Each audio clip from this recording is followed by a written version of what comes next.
Alright, welcome back to Big Career Talk Podcast. Bersama gue Ilvan ya. Di Big Career Talk Podcast adalah sebuah channel yang akan banyak membahas tentang karir, human resources, leadership, dan juga productivity. Selamat datang, ini adalah episode spesial karena kali ini kita akan ngobrol sama gurunya HR atau legenda HR. Karena beliau ini sudah melanglang buana dan juga sudah banyak mendevelop milenial terutama untuk menjadi sukses gitu ya. Saya panggil aja Coach Irwan. Halo Coach, apa kabar? Halo Ilvan, kabar baik alhamdulillah. Baik ya Coach. Sekarang lagi sibuk apa nih Coach? Sebentar, saya mungkin ngasih tahu dulu. Coach Irwan itu sekarang adalah Vice President Human Resource dari Tako Group ya Coach ya? Iya, betul. Betul. Ya udah di Astra Otopart 3 tahun ya Coach ya? Otopart 3 tahun.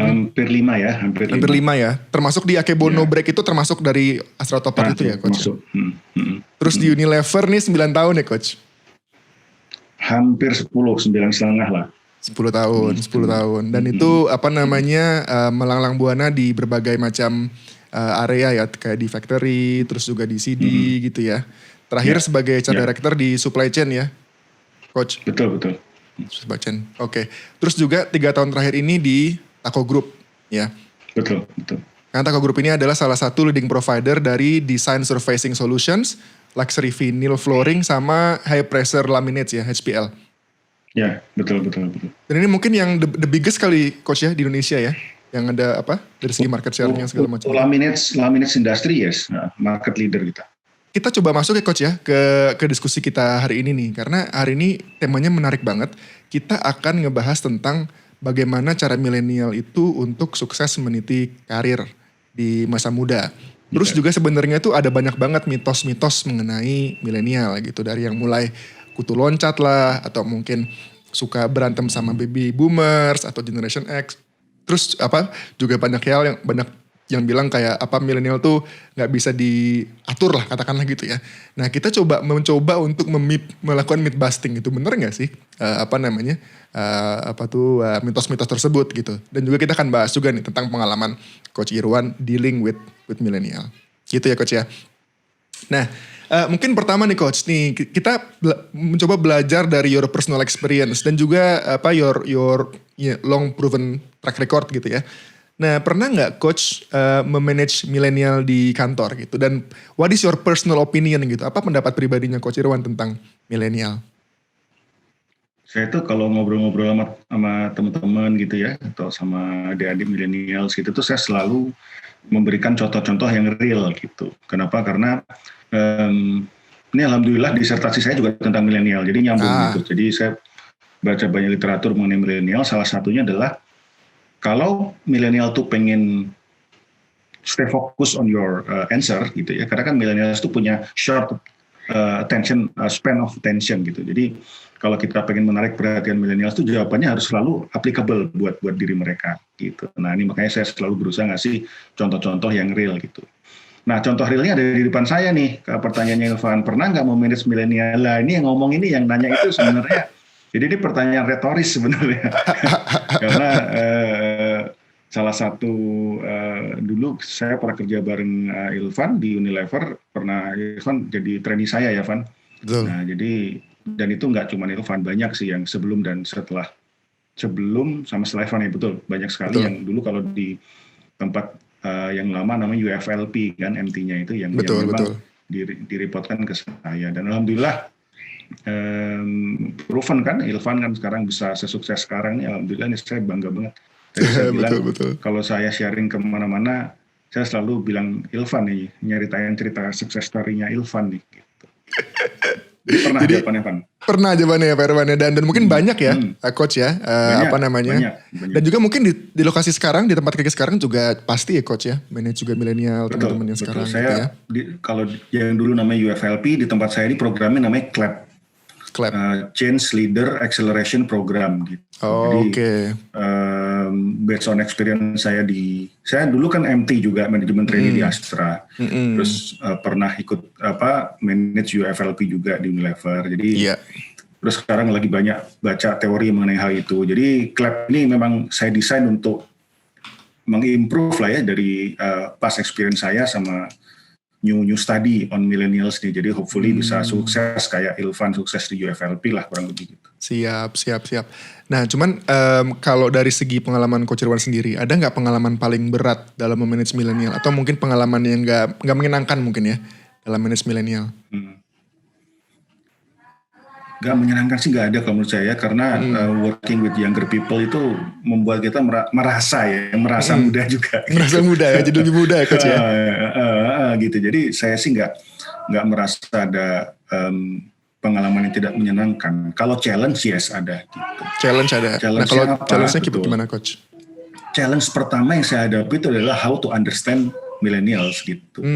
Karena kan kebetulan saya lahir itu di perbatasan nih Van. Perbatasan saya ini milenial awal dan generasi X akhir gitu. Generasi X akhir. Jadi memang sunatullahnya tuh saya jadi jembatan nih antara Gen X sama millennials gitu. Jadi I can understand the helicopter view of generation X, tapi juga saya a bit understand juga mengenai karakternya milenial karena saya pas di tengah gitu. Jadi yang challenge yang paling berat pertama adalah bagaimana mengerti milenial gitu. Bukan menyalahkan ya, tapi mengerti milenial. Karena saya sering ditanyain sama teman-teman eksekutif gitu ya. Mereka nanyanya udah nyalahin gitu. Udah ngejudge gitu ya Coach ya? Udah ngejudge gitu. Wan gimana sih gue punya trainee.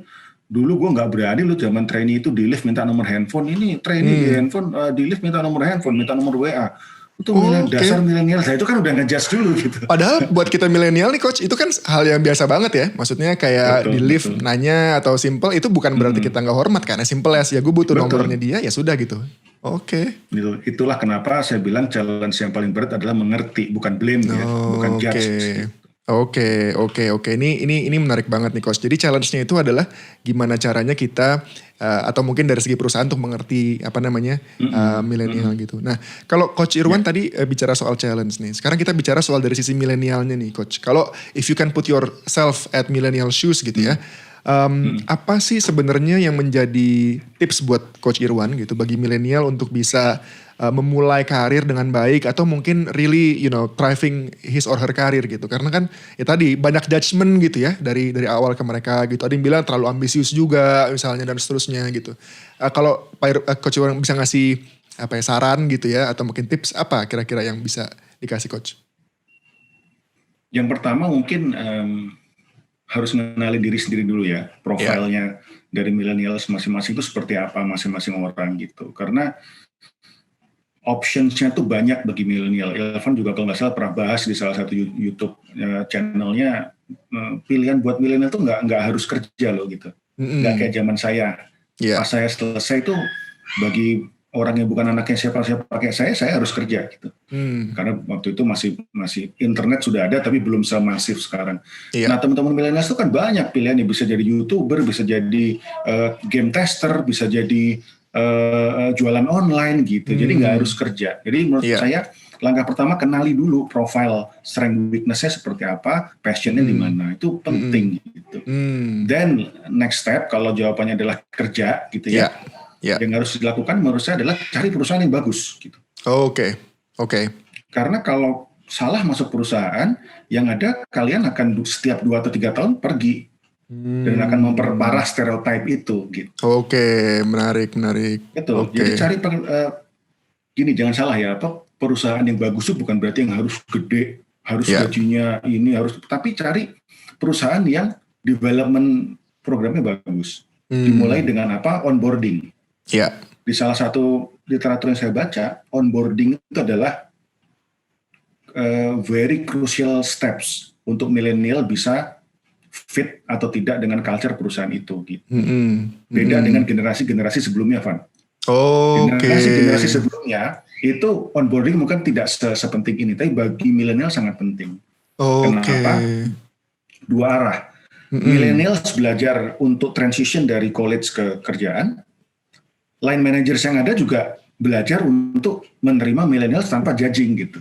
Jadi onboarding itu sekarang more than ever penting sekali buat keberhasilan Karena kan orang selalu berpikir onboarding itu lebih kepada ke orang yang baru joinnya ya. Tapi kan orang jarang berpikiran kayak tadi Coach Irwan bilang bahwa ternyata manajernya itu juga perlu di onboard lah kasarnya gitu ya. Tentang anaknya, milenialnya gimana gitu ya. Nah Coach tadi menarik banget tuh pas Coach bilang cari perusahaan yang bagus. Ada tips nggak on that gitu. Jadi kira-kira buat milenial tuh gimana caranya untuk riset perusahaan yang bagus. Gimana buat mereka bisa tahu Coach. Kira-kira seperti itu. Paling gampang sebenarnya karena tidak semua perusahaan itu bisa diakses di online ya. Di online betul. Jadi paling gampang sebenarnya tanya orang gitu. Jadi cari networknya gitu ya. Betul. Kalau baru lulus Iluni namanya. Sama Iluni tanya. Kalau GM Kagama namanya. Tanya gitu. Di tempat Bapak Ibu, di tempat Mas Mbak, development-nya seperti apa ya gitu. Career progression-nya seperti apa ya gitu. Ada onboarding atau tidak gitu. Kerjanya provide flexibility atau tidak. Perbanyak itu gitu. Oke. Kalau teman-teman cuma online itu bisa jadi termakan propaganda. Gitu. Oke. Karena banyak di share di sana belum tentu sesuai dengan di dalamnya gitu ya Coach ya. Tadi itu menarik tuh pas Coach bilang yang lebih penting itu adalah tentang development di dalam perusahaannya gitu ya. Karena kan lagi-lagi nih salah satu stigmanya milenial adalah langsung minta gaji yang besar gitu. Kira-kira 2 digit lah langsung gitu ya. Padahal mungkin seharusnya nggak harus selalu minta gaji yang besar kan. Selama jelas ada personal development-nya, karirnya juga jelas gitu ya dalam perusahaan itu, it's okay kan Coach sebenarnya? Nah ini yang menarik Van gitu. Jadi dari studi saya itu juga ada benang merah antara satu studi dengan studi yang lain yang saya baca itu bahwa millennials itu adalah potentially adalah the most generation yang tidak matre. Oh gitu ya, malah kebalikannya ya. Generasi sebelumnya. Betul. Kenapa? Karena kalau mereka itu buy in with your vision, buy in with your purpose, then money is number 2 gitu. Oh, I see. Nah, ini yang kadang-kadang orang yang nggak paham millennials tuh kejebak di situ gitu. Matre di milenial, mintanya harus langsung double digit, apalagi ada kejadian kemarin yang sempat viral ya, alumni mana itu yang terus dia di story ngapain cuma dikasih gajinya. Itu karena orang yang dijual cuma duit. Dia nggak bisa mengengage personal value si kandidat milenial tersebut untuk bisa align dengan company value gitu. Kalau purpose-nya ketemu, money number 2 menurut saya. Betul. Ini menarik banget Coach, karena kan memang betul ya ada salah satu waktu itu Instastory ya yang dibilang kalau nggak salah kerja di perusahaan X cuma 8 juta apa orang langsung kamu kan. Pada protes kan. Ada protes. Bersyukur 8 juta gitu. Nggak bisa juga kita judge kayak gitu Van. Kenapa? Sekarang spending millennials paling banyak tuh apa sih? Traveling. Traveling, betul. Traveling butuh duit nggak? Kopi ya butuh kopi, traveling ya kan? Betul. Ngopi di Starbucks mulu gitu kan. Betul. Satu kopi udah 50.000 ya kan. Betul. Jadi memang 8 juta mungkin ya bisa cukup bisa enggak gitu. Tergantung. By the way kalau di perusahaan saya jauh di atas itu ya gaji milenial. Jadi ini sekalian promosi juga. Boleh. Silakan. Apa klub ya Coach ya, klub ya? Klub, nggak salah menurut saya Van, nggak salah. Cuman tinggal kita bagaimana kita bisa ngertiin aja gitu. Oke. Ini udah mulai panas nih, udah mulai menarik banget. Nah, tadi kan kita bicara untuk milenial yang baru mau masuk atau lagi tahap masuk nih. Nah, buat milenial yang udah 2 sampai 3 tahun kerja atau 5 tahun lah kira-kira gitu ya. Menurut Coach gimana buat mereka bisa meniti karir lebih bagus lagi? Kalau saya harus ngasih satu tips. Nah, again, ini juga how to deal with millennials ya. Betul. Ngasih tips jangan banyak-banyak gitu. Karena millennials itu span of attention-nya kan nggak kecil. Jadi tips saya cuma satu sebenarnya. Cari mentor yang benar gitu. Oke. Dan itu tuh nggak harus di dalam perusahaan yang sama. Bisa jadi yang sudah tidak di perusahaan yang sama pun bisa jadi mentor gitu. Oke. Kenapa saya bilang kayak gitu? Gini Van, milenial itu kan lahir di era sudah ada internet ya. Iya. Dan mereka tumbuh besar itu sudah ada sosial media. Betul. Nah, kalau Ilvan main YouTube, Ilvan main Instagram gitu habis posting setiap berapa menit Ilvan pasti ngecek likes-nya berapa ya gitu. Betul banget. Itu namanya apa? Kalau katanya Simon Sinek itu kan instant gratifications gitu. Nah, pada saat alkohol itu dibatesin, pada saat ganja itu dibatasin karena takut kecanduan. Nggak ada loh peraturan yang mencegah kecanduan internet atau sosial media, betul nggak? Right, betul, nggak ada. So far nggak ada. Sehingga bukan kesalahan kalian untuk tumbuh kecanduan sosial media dengan instant gratification-nya itu. Nah itu mengakibatkan apa? Budaya instan itu secara nggak sadar teringrain ke kalian. Nah, supaya bisa kalian itu keluar dari college, terus bisa bertransisi masuk ke corporate culture yang tidak instan, by the way, ya kan? Kalian butuh orang yang meng-guide itu, gitu. Make sense. Nah, jadi hidup tidak seperti di sosial media loh. Nah, gitu. Harus ada orang yang ngomong itu, gitu. Kalau di sosial media, ada nggak orang posting foto di sosial media pas lagi jelek? Kan nggak ada kan? Nggak ada. Pasti dapat kalau bagus. Mobil sewaan pun difoto kan, atau mobil orang difoto posting kan. Iya, atau mobil lagi parkir bagus kita foto aja kan. Nah, iya, betul. Gitu. Nah itu harus ada orang yang menjadi sosok panutan kalian, yang kalian buy in gitu dengan dia, kalian trust sama dia untuk mentransisikan itu gitu, bahwa di corporate culture itu tidak semua bisa instan loh, promosi butuh waktu loh, hubungan interpersonal skill itu beda loh dengan chat gitu. Iya. Betul nggak? Betul. Karena kalau chat kan lo nggak tahu gue marah apa nggak, betul nggak? Iya, betul. Semuanya flat-flat aja. Betul. Kalau lu ngomong ketemu orang kan ketahuan ekspresinya gimana gitu. Betul. Harus ada orang yang ngasih tahu itu, Van, gitu. Makanya cari mentor itu penting gitu. Nah, kalau tadi kan ini gue juga setuju banget Pak, karena mentor itu penting banget. Even in my own personal life juga having you as my mentor gitu ya, having Pak Rudi, Pak Willy, banyak orang juga di UK juga gitu as my mentor gitu, really guide me gitu ya. Nah, tapi buat orang-orang di luar sana yang mungkin istilahnya belum tahu gimana cara getting a mentor, how do you think first dia bisa memilih mentor, yang kedua how you think they can approach their mentor gitu, karena kan lagi-lagi mungkin aksesnya terbatas gitu. Itu pertanyaan yang sangat bagus, karena tidak semua orang, ya kamu beruntung, saya juga beruntung pernah dapat mentor yang bagus-bagus sampai sekarang gitu. Yeah.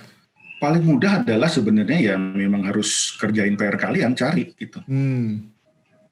Banyak kok praktisi HR di level senior kayak sekarang ini yang doing mentoring for free gitu. Kayak saya misalnya gitu, I'm doing it for free gitu. Ada yang bisa kontak langsung saya, ada yang lebih suka drop DM di Instagram saya, nanya, asking for advice gitu. Banyak, dan selain saya kira banyak yang doing it for free gitu. Karena again ya, sudah sunatullahnya tuh generasi saya untuk membantu kalian gitu. Kenapa harus itu harus terjadi? Karena kalau kami ini pensiun, siapa yang ganti kalian kan gitu. Betul. Jadi kalau tidak ada willingness to embrace dari generasi yang lebih tua, nggak akan ada regenerasi, dan itu bahaya sekali, itu nggak sustain gitu. Betul. Dan juga buat coach, buat mentor juga, dia juga dapat benefit sebenarnya ya. Benefitnya ya itu ilmu-ilmu baru yang mungkin update terbaru itu juga didapatkan juga kan coach ya. Betul. Kalau di tempat saya malah saya bikin tuh namanya reverse mentoring gitu. Oke. Jadi kelemahannya Gen X sama baby boomers itu apa sih? Kita kan less savvy di teknologi kan gitu. Sementara teknologi itu udah jadi bahasa kalian millennials gitu. Nah, jadi kadang dengan reverse mentoring itu bisa saling simbiosis mutualisme lah. Betul. Millennial bisa belajar wisdom, sementara yang older generation bisa belajar savviness into technology itu. Jadi just for info, reverse mentoring itu artinya yang muda mementorkan yang lebih senior gitu ya coach ya. Kalau yang mentoring biasa kan yang senior yang ke muda gitu. Tapi tadi kayak coach Ron bilang, ya. Dan itu nggak mesti formal loh Van. Itu as simple as bisa conversation kayak gini contoh ya. Iya. Saya punya trainee itu umurnya berapa ya, 20 something ya, 23 atau 24 gitu. Saya kasih assignment dia, ini gue ada bahan bacaan kayak gini nih, lu lagi butuh ini buat knowledge lu gitu, coba lu summary-in gitu jadi sebuah presentasi. Waktu saya berapa lama Pak? Kan kayak gitu kan, kalau milenial kan nanya, kayak kalau saya dulu kan nggak berani nanya, udah pokoknya kerjain aja gitu. Berapa lama butuh gitu? Saya kasih waktu ini deh, seminggu buat bikin PPT-nya. Lama amat Pak. Saya pakai Canva dua hari jadi. Canva. Oke. Ya kan? Apa tuh Canva? Ajarin gue dong. Nah, bisa as simple as kayak gitu reverse mentoring tuh Oke, kan. oke, menarik banget. Karena juga sebenarnya nggak harus formal ya, nggak harus ketemu dulu Nggak lah, apalah harus. segala macam ya. As Oh, simple as ngasih betul. Nggak harus kerjaan ngisi misalnya, form ya kan? ngisi form Hmm. gitu ya. Oke, jadi teman-teman di yang lagi dengerin podcast ini, tadi Coach Ron ini highlight hal yang penting banget karena sebagai mentor dan mentee juga harus bisa ada mungkin reverse diskusi gitu ya, saling membantu dan gak harus formal. Yang penting tuh kita bisa dapat wisdom dan juga mungkin yang lebih senior juga dapat tadi tech savvy-nya ya, kira-kira gitu Coach ya. Betul. Nah ini saya mau myth busting sedikit nih Coach, karena yang pertama adalah mitosnya itu milenial itu kutu loncat. Ini juga sebenarnya terbukti sebenarnya secara research karena dari research yang dibikin oleh PwC mengatakan bahwa milenial itu dia bilang dia punya dia expect punya 2 sampai 5 kerjaan sepanjang karirnya dia. Bahkan ada yang bilang dia pengen punya 10 plus kerjaan gitu ya sepanjang karirnya dia. Menurut Coach Irwan mitos itu bener gak sih? Terutama konteks Indonesia sekarang Coach. Tadi sempat kita bahas ya. Menurut saya itu terjadi kalau milenial itu nggak menemukan tempat yang tepat dari awal gitu. Oke. Nah, millennials itu kan punya tendensi untuk what more kan gitu kan. Betul. Nah gitu. Nah itu kita sebagai line managers atau sebagai manajemen harus bisa mendesain itu gitu. Karir movementnya seperti apa. Nggak harus karir progression loh by the way ya. Yeah. Jadi nggak benar itu yang mengatakan kapan saya promosi, habis promosi kapan saya enggak. Not necessarily promosi kok. Studi membuktikan yang dibutuhkan milenial itu adalah new challenge sebenarnya. Jadi horizontal jadi pun bisa sebenarnya, Coach ya. Maksudnya bisa pindah role doang gitu ya. Betul. Kenapa GE sama Unilever itu sangat sukses sebenarnya dalam memanage milenial? Karena mereka bisa provide sense of advancement itu gitu. Nggak harus promotions gitu. Kemana, belajar apa, terlibat di project apa. Memang lebih capek jadi bosnya, tapi again ya saya bilang kalau kita bisa mengkomunikasikan dengan baik purpose kita apa, selain mungkin generasi yang paling tidak matre, mungkin milenial itu ada generasi yang paling tidak usah diawasi sebenarnya. Oke. Ya, ini karena menarik banget nih Coach. Gimana Coach? Once di awal saya itu spend more time untuk menjelaskan proyek ini buat apa, ya kan? Purpose-nya apa, bisa membantu orang dalam hal apa. Itu malah saya dikejar-kejar, Pak udah selesai loh. Ini menurut Bapak gimana? Nah, kayak gitu kalau pengalaman saya gitu. Oke. Karena betul sih Coach, karena begitu buat milenial tuh begitu dia udah dapat kliknya dan dia udah enjoy the flow, the work, dia akan push more, tapi juga belum tentu dalam hal yang negatif ya. Push more-nya tadi gimana? Ada lagi nggak nih kerjaan yang bisa gue kerjain gitu kan? Kira-kira gitu kan Coach sebenarnya. They are craving for feedbacks gitu. Itu yang kadang-kadang line managers tuh merasa ini orang kok needy banget sih gitu. Nggak needy. Tapi tadi ini sebenarnya menarik karena tadi kan karena di luar sana sosial media itu kan ngasih instant feedback kan, likes, ngasih dia apa segala macam. Dia berharap juga di pekerjaannya juga kasih dong gue feedback yang cepat gitu kan. As simple as likes, well done, good gitu cukup sebenarnya Coach ya. Posting foto dilihat 2 detik kemudian likes-nya kok baru 10 ya, apa posisi kaki gua salah nih kan gitu kan kalau.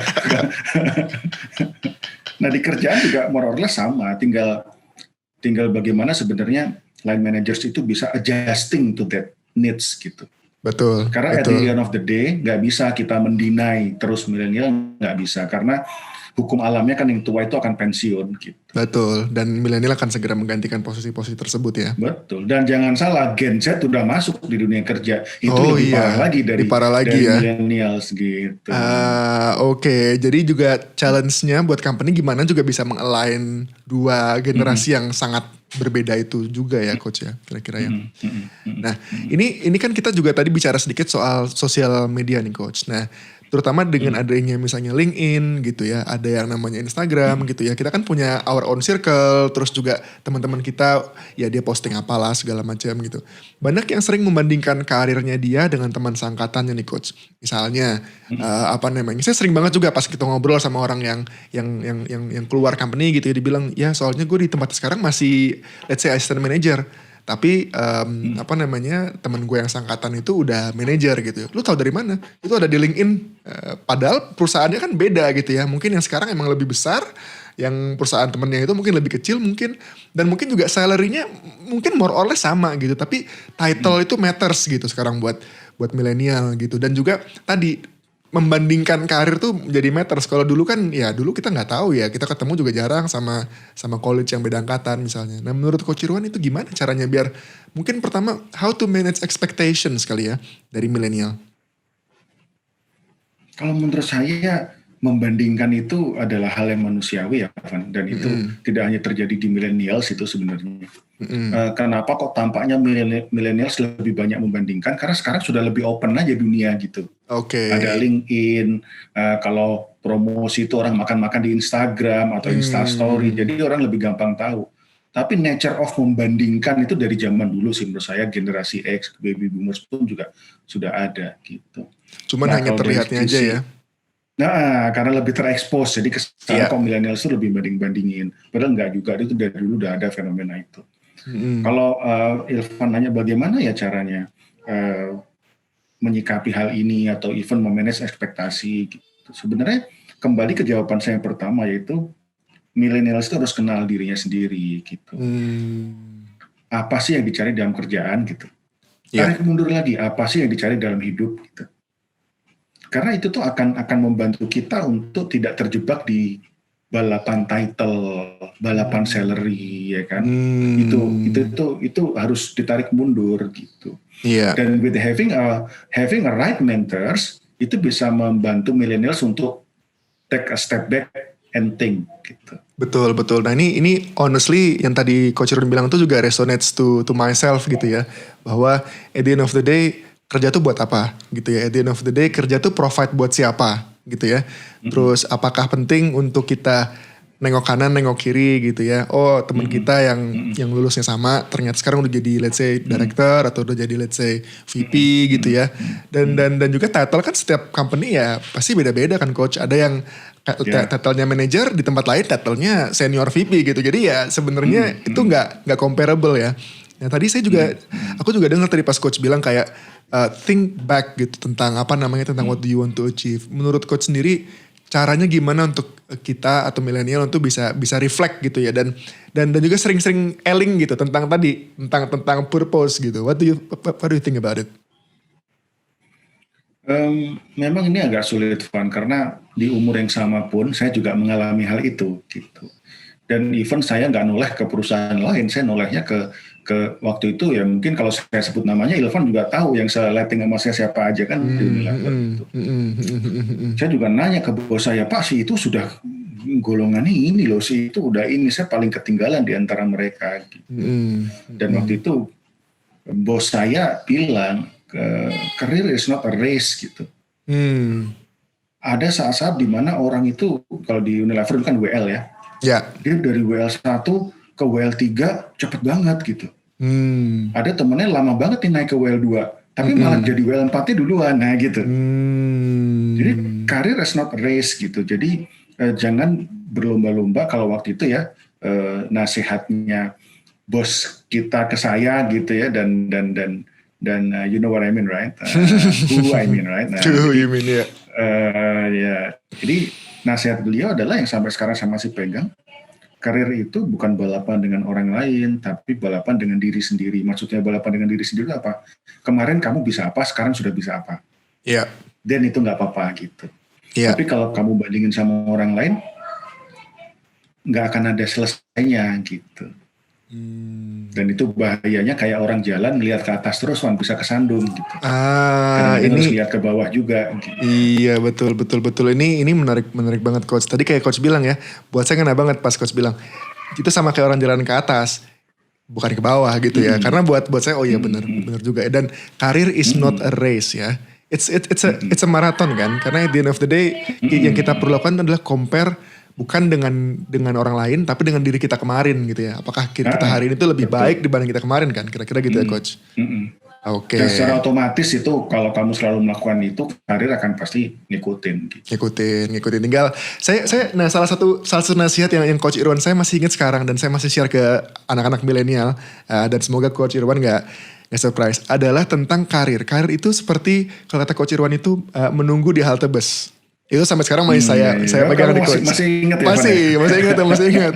Itu dia Coach karena dan kayak tadi kayak Coach bilang ya, interaksi kita dengan bos kita, dengan mentor kita tuh kadang-kadang kita nggak tahu kita tuh ternyata impactful gitu terhadap our own karir gitu ya. Nah tadi yang saya mau bilangin bahwa karir itu seperti di halte bus. Yang perlu kita pastikan adalah kita nyampe ke halte busnya aja.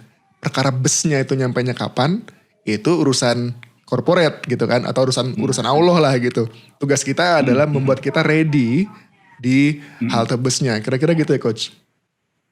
Betul. Jangan sampai busnya lewat kita kurang 2 langkah dan kita nyesel kan gitu. Iya, jadi lebih baik nunggu sebentar gitu ya, tapi ready. Nunggu, betul. Kalau busnya nggak lewat-lewat, cari bus yang lain. Kan nggak harus Maya Saribakti, ya kan? Betul.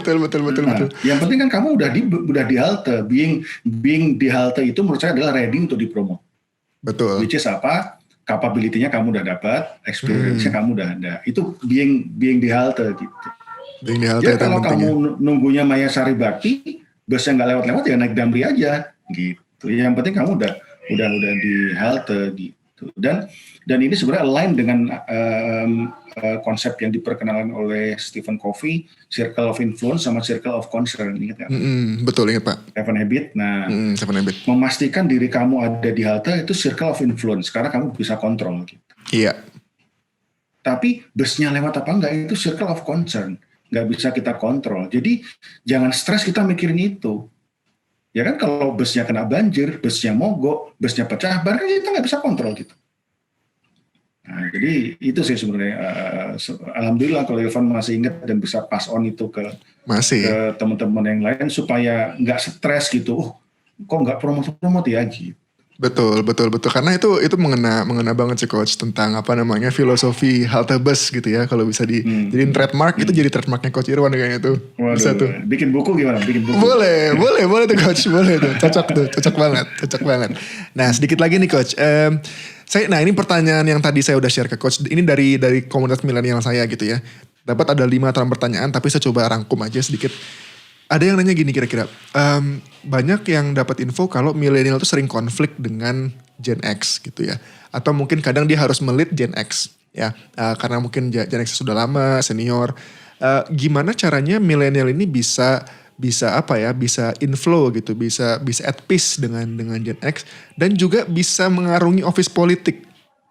Karena banyak yang bilang ini susah banget nih. Tadi kan Coach Irwan bilang ya, Coach Irwan bisa ada di tengah-tengah karena bisa ngelihat higher view-nya dari Gen X, tapi juga bisa ngelihat detailnya ke milenial. Buat milenial kan itu juga nggak gampang untuk playing politics gitu, understand corporate politics itu. How do you think about it? Ada satu buku yang saya sangat sarankan teman-teman milenial untuk baca ya. Either itu buat masuk kerja tempat baru atau di tempat kerja yang rotasi ke tempat baru. Judulnya The First 90 Days. Pernah dengar nggak? Belum. The First 90 Days itu baru. Nah, itu bagus banget bagi kita untuk bagaimana sih caranya kita untuk bisa survive di penugasan baru, di perusahaan baru atau sesuatu beradaptasi di lingkungan yang baru. Kalau saya boleh ringkas dalam satu pendapat adalah sebenarnya melakukan alignment di awal itu penting. Oke. Jadi whether you are the leader or you are the follower gitu, tapi harus ada alignment dulu di awal. Alignment itu maksudnya apa? Ya duduk bareng, bos sama anak buah duduk bareng. Mau apa tim ini gitu? Tujuannya kemana? Terus masing-masing kamu passionnya apa? Strength-nya yang satu di mana, weakness-nya di mana, sehingga bisa saling isi gitu. Nah kalau kita sama-sama mau ke Bandung, dan nggak masalah kalau Gen X itu mau lewat jalan biasa yang bukan tol karena lebih murah momennya. Milenial mau lewat tol lebih mahal tapi lebih cepat, nggak apa-apa, yang penting ketemu di Bandung kan gitu. Oke. Alignment di awal tadi itu nggak ada, akhirnya orang akan ada saling prasangka kan, suzon gitu. Si Gen X mikir nih milenial 8 jam di tempat kerja, tapi yang 4 jam sendiri main sosial media nih gitu. Sementara si milenial dia tuh yang dianggap main sosial media itu sebenarnya kerja tapi pakai teknologi. Teknologi. Dia mikirnya betul nih Gen X kasih kerjaan gini lama banget sih, dasar malas orang tua. Nah kan itu ketemu kan gitu. Oke. Jadi alignment dulu ya coach ya di awal ya. Termasuk juga apa dalam tim gitu. Oke. Termasuk tadi office politik itu menurut coach Irwan gimana? Kira-kira? Office politik itu terjadi dimanapun dan tidak bisa dihindari gitu. Dan itu bukan sesuatu yang tabu sebenarnya gitu. Yang perlu kita lakukan adalah increasing our influencing skills gitu. Nah, influencing skill itu tergantung apa? Tergantung dua menurut saya, kompetensi dan relasi gitu. Jadi makin tinggi kompetensi kita, makin tinggi relasi kita, dan influencing skill kita makin tinggi. Nah, itu kalau bahasanya Stephen Covey memperlebar circle of influence gitu, dengan cara menurut saya itu kita harus make sure diri kita itu punya competence dan punya good interpersonal relation with others gitu. Karena kalau influencing skill kita bagus, mau office politics kayak gimana, orang tuh pasti look up for us gitu. Karena sering banget orang bilang misalnya gini, aduh gue tuh victim of office politics misalnya tadi ya, dibilang gue gak promote karena temen gue nih pinter ngejilat bosnya gitu loh. Padahal sebenarnya relasi sebenarnya kan. Relasi. Bosnya punya relasi yang lebih baik sama temennya. Yang satunya gitu kan. Betul. Padahal juga belum tentu, maksudnya ini kan negativity aja kan. Menjilat itu kan belum tentu bener-bener yang negatif. Padahal mungkin si temennya itu emang suka bantuin bosnya, suka main sama bosnya, ngobrol sama bosnya lebih bagus relasi, gitu ya. Kan? Relasi betul. Gitu. Sekarang kalau kompetensinya sama, orang tuh pasti lebih nyaman sama orang yang lebih dia kenal kan, betul nggak? Betul banget pasti. Itu relasi kan. Nah jadi sebenarnya nggak apa-apa kalau mau surviving in the office politics, make sure aja influencing skill kita tinggi dengan punya dua hal itu. Tadi ya, capability sama relationship ya. Betul, jadi jangan juga nih buat teman-teman di luar sana. Sekarang kan fokusnya kalau gue jadi coder atau gue jadi jadi orang yang bikin coding gitu. Fokus gue adalah bikin coder yang bagus. Nanti semua orang bakal notice. Bener juga sih. Kalau emang bagus banget gitu ya. Tapi ada bagusnya juga menyeimbangkan. Bagus banget di capability bikin codingnya misalnya. Tapi juga relationshipnya dengan teman-teman, dengan bos itu juga harus di maintain gitu ya. Jadi biar ke notice kan at the end of the day kan. Betul. Nah terakhir nih coach, ini pertanyaan yang saya kasih juga ke semua guest speaker gitu ya. Apa nasihat yang mau coach Irwan berikan to your own self ketika masih muda? Let's say umur 22 tahun gitu. What would you do differently back then compared to now gitu? Kalau lu bisa ngasih saran ke dirimu yang dulu, what do you want to say? Yang jelas saya cukup bersyukur dengan diri saya, Evan. Jadi tidak akan banyak yang saya rubah gitu. Kalaupun ada satu hal yang saya ingin rubah adalah dulu tuh di awal-awal karir saya tuh sangat ambi gitu kan, bahasanya sekarang tuh ambi gitu. Sehingga along the way saya ngejar promosi, ngejar award, ngejar duit gitu ya. Sehingga saya lupa satu hal, bahwa kalau kita mati itu kita tuh nggak bisa jalan sendiri loh ke kuburan, harus ada orang yang ngangkat kita, betul nggak? Iya betul banget. Be it itu keluarga, be it itu sahabat-sahabat kita.